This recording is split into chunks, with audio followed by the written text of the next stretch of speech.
Well, hello tidy gardeners, and what a week it has been. I've not done a video for ages, and I think probably like I started the last video, I figured I'd do one just for me and my mum and Prosperities, just so that I can look back in a couple of years time and see if it was really as good as it feels it is right now. So much has happened, oh my god. Lots of more jobs, lots of experience. Lots of new lessons learned, both on all levels really. Sort of investments in tools, what clients to take on, what jobs to take on. Much better at quoting accurately now on priced work. There's the enthusiasm for getting a job done is somewhat dampened when you work out your hourly rate is less than a tenner an hour. But those moments are passing now. I've also spent a lot more time sort of being open and honest with some of the clients that I had from the very early days, just because the rate wasn't even remotely commercially sensible, and just can't always do the location. So I think I spotted that early on. I had some good advice from a couple of people who sort of know this market well, and sort of the location of the jobs are really it. So as I think everyone knows that's followed anything I've ever done with a tidy garden, it's all about the location really.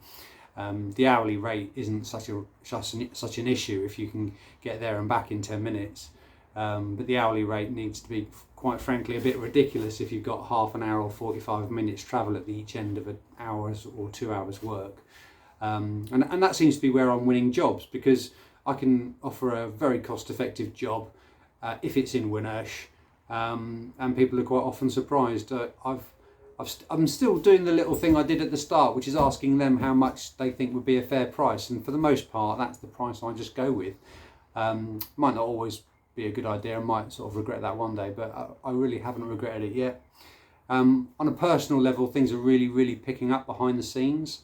I've got a weekend away in Spain, which is going to give me the chance to put the final touches on my dungarees, or dungarees as they're going to be called, or pullovers as somebody once suggested. Still feels a bit funny, but every time I'm getting frustrated with the dungarees that I wear that have ripped now, I'm just reminded that I do need to do it, even if I'm the only person that thinks they're good and wear my own trousers. So I'm definitely going to carry on with that. And I've got a really big thing to sort of announce that is going to be coming live in about a week or 10 days, which I think will surprise a few people, but it's something that's been burning behind the scenes for a good while now.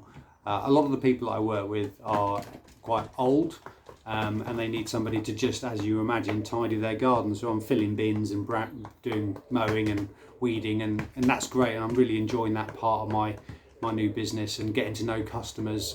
And that's probably one of the most important parts actually, that sort of 2 or 3 days a week I'm doing my regular clients. I can turn up, there's lots of flexibility about when I turn up and when I don't. It allows me to get the right jobs done at the right time in the week. And so getting new business isn't quite as important as it was at the start.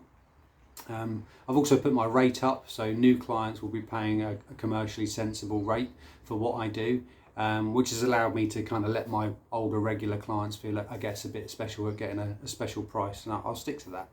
But what's quite apparent is that virtually everybody I speak to needs a gardener, and so do their neighbours, and so do their friends' friends, and so there's a huge amount of work. So it can be quite easy to sort of chase the money, but for me this isn't really about the money, it's about enjoying my job, getting paid for something that doesn't feel like work. And I've been reminded of that a lot in the last 3 or 4 weeks, as my side hustle to the side hustle is sort of coming to bear fruit. So it still feels a little bit early to talk about it. There will be a website going live, and if that doesn't explain what's going on, then I've done it all wrong. So I'll be keen to get your feedback when that website does go live.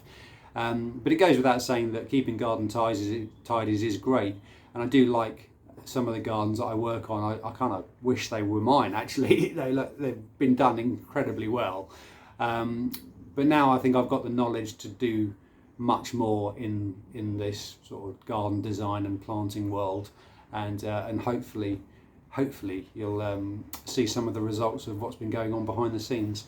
So other than that, life's still good. I'm going to take some time out. I think I've done something every single day for nearly 18 months now. So whether that's marketing, website stuff, physically digging holes, cutting down trees and everything in the middle, I'm conscious of burnout. I am someone that kind of obsesses quite a lot over things when I really like them. And I want to make sure that this isn't a 5-minute fad. This isn't an obsession that comes and goes in a couple of years. Still haven't done a video about my new van, which still puts a smile on my face even now when I think about it. And oh my God, it's such a luxury to have a van with power steering and heating and air conditioning, and seats that adjust, and brakes that work well, and locks. A van that locks. I mean, I can't tell you the worry that I've had with the old Postman Pat van, but we've got to get started somewhere. It's taken me really 18 months to get to this point, and the next 18 months is looking very, very good. So sorry I've not done a video in a while. I'm not sure anybody cares. If you've watched till the end, well done. Give yourself a pat on the back. And yeah, you'll probably be one of the very few people that know about my new website going live. So I'll thank you for your feedback when I get it, good or bad, and I really mean that. So anyway, hopefully you've had a good weekend. Always reminds me when I'm doing these little videos in my in my shed how life used to be. This is, yeah, I'm not going to talk about it too much, but if I hadn't stopped drinking, none of this stuff would have happened. So it does make me laugh when I think Sunday afternoons for me used to be 2 bottles of wine and falling asleep on the sofa. I still fall asleep on the sofa on a Sunday afternoon, but it's normally after too much exercise. But that was good. That's a good part of my life as well. Anyway, I'm waffling. Got nothing much to say other than I'm loving life and my tidy garden business, and there's really some good stuff to come that's just around the corner. So thanks for watching. Thanks, Mum. Bye.